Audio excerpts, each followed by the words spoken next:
It was late October, the kind of autumn where the air feels sharp in your lungs, and the trees burn with deep red, burnt orange, and gold, the colors of a dying fire. Emily had been dreaming of this trip for months, far away from the city, far away from emails, from noise, from everything. She found it online, a small cabin deep in the forests of Vermont. No internet, no phone signal, just peace and quiet. Or so she thought. The drive was long and winding, the kind of road where the trees lean inward, making a tunnel of bare, reaching branches. Her GPS died 15 miles out, leaving her alone with the sound of the tires on loose gravel. The rest of the way, she followed handwritten directions. Turn left after the old barn, a barn so rotted its roof had caved in, leaving its skeleton to the weather. Follow the dirt road past a broken fence, where rusted nails jutted out like teeth.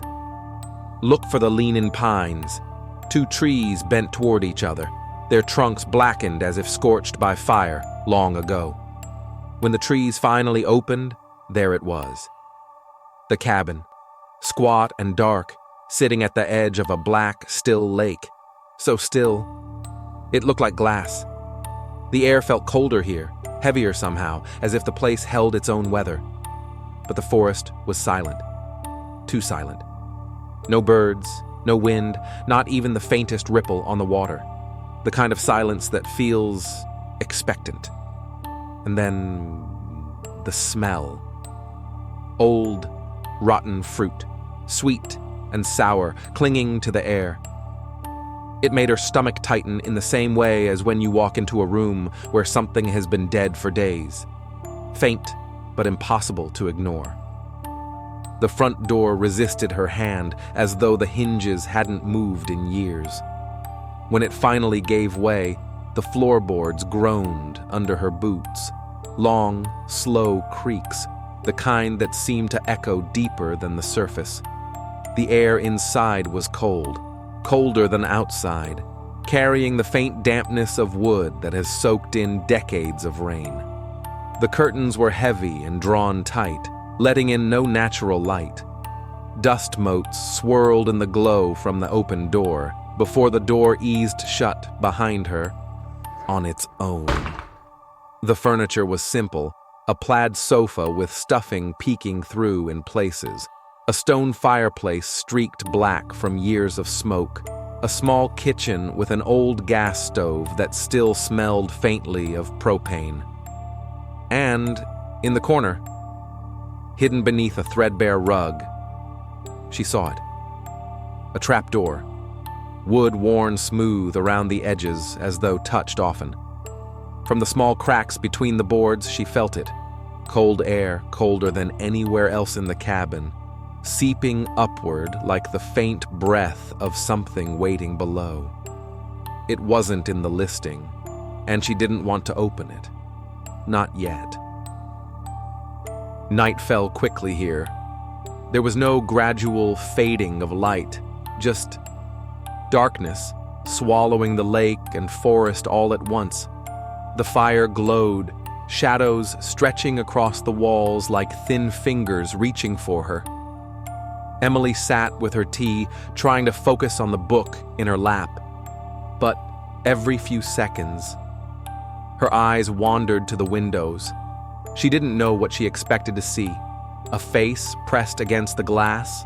A shape in the tree line? Or nothing at all, which might somehow be worse. Then, a slow, scraping sound on the porch. Not the quick shuffle of an animal, not the restless rattle of wind. This was deliberate, heavy, long, drawn out, like something was being dragged. She rose, moved toward the curtain, and eased it back, just enough to peek through. Nothing. But the silence after the sound was different, heavier. It sat in her chest, pressing down.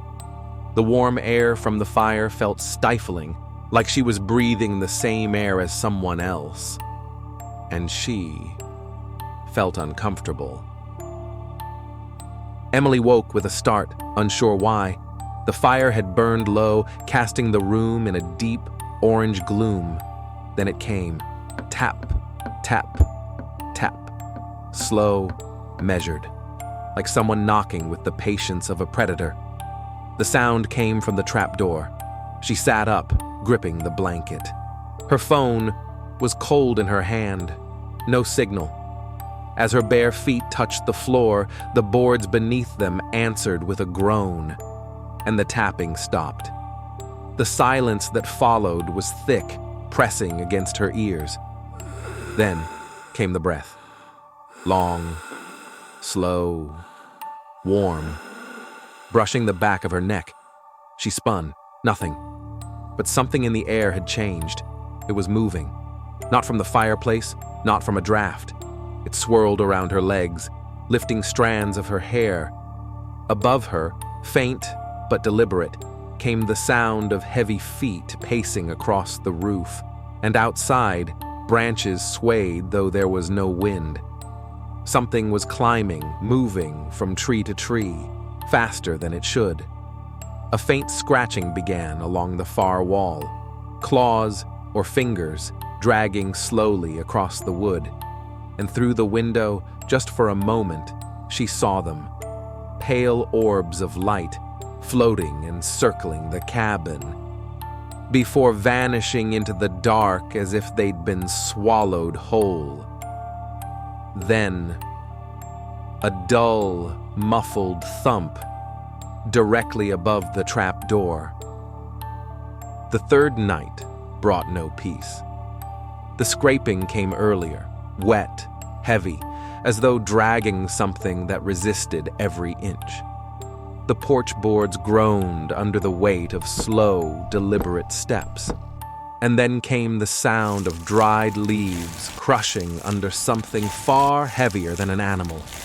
She didn't dare open the curtain, but she heard it moving, circling, sometimes pausing just beside the walls. Above her, in the branches, something climbed. It leapt, hard, from one tree to another, shaking the wood with each landing. Whispers began to curl through the air, not one voice, but several, all speaking at once from different directions. None of them sounded human. The temperature in the cabin dropped so fast she could see her own breath. The fire popped violently, a shower of sparks leaping out. She could feel it, someone or something standing just behind her, breathing, savoring the heat from her body. And then, the voice. "It's so cold. Please, help me." It was right beside her ear. Morning light brought no safety. She tried to leave, but outside, the road was gone. Overgrown.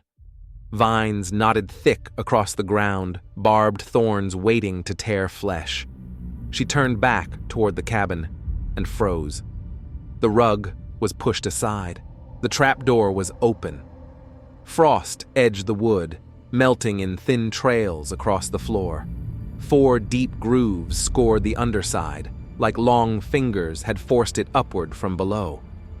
From the darkness came a slow, wet breath, and the faint rattle of chains shifting. Above her, the rafters creaked. Something was moving, heavy steps crossing from one side of the roof to the other. Then, a single, deliberate jump, landing outside. The sound of dried leaves crunching began circling the cabin. Once, twice, then silence. The kind of silence that means something is right behind you. Emily hadn't known there was a basement when she arrived. She stared at the opening.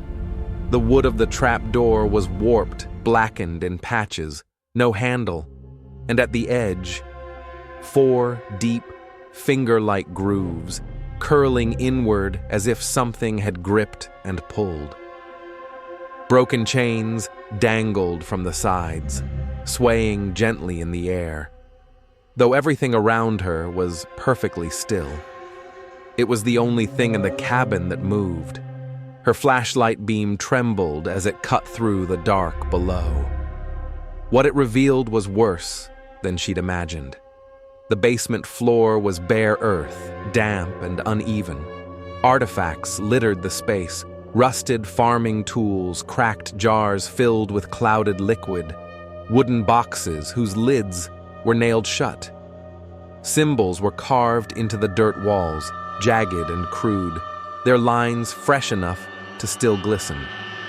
In one corner, a skeleton slumped against the wall. It was human in shape, until you saw the head. Where a mouth should have been, there was a gaping split like a goat's jaw, teeth sharp and uneven. And just beyond it, laid out with unnatural neatness, was the fresh body of a cat. Its head was gone, not cut, not torn, simply missing, as if it had never existed. The air here was different. It clung to her skin, metallic and damp, every breath like inhaling something rotten and old. Then she heard it. Footsteps. Light. Almost cheerful. Coming from the far side of the basement. They grew louder, multiplying as though more than one person was down here now. And the murmuring began. Hushed voices, low and fast, speaking words she couldn't understand. Something moved in her peripheral vision. A pale orb of light, drifting between the pillars before slipping into the dirt floor and vanishing. Emily bolted, scrambling up the ladder. Halfway, she felt it.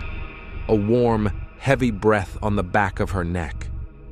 She slammed the trap door shut, shoving the sofa over it. But the sounds didn't stop.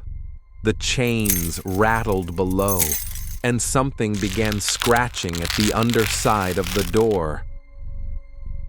She ran for her car. Her hands shook as she jammed the key into the ignition. Nothing. Outside, the path she'd driven in on was now hidden under thick shrubs, twisting vines and fallen branches, as if it had been left untouched for decades.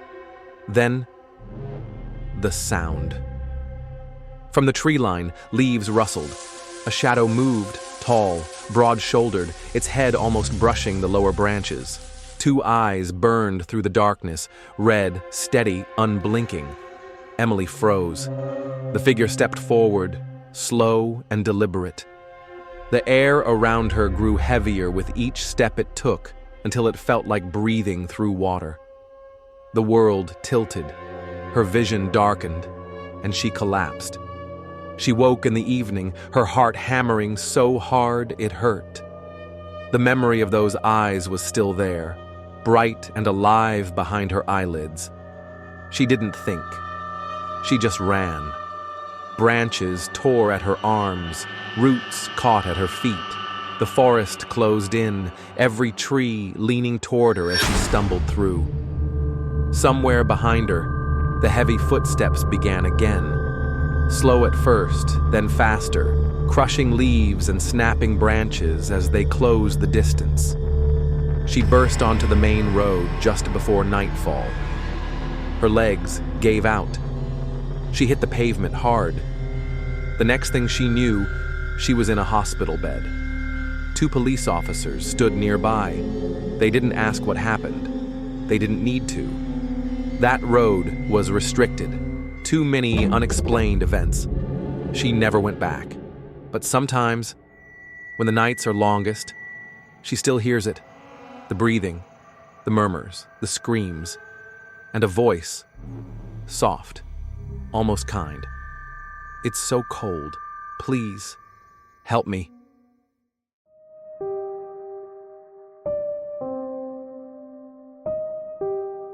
For the more tales of strange and terrifying, subscribe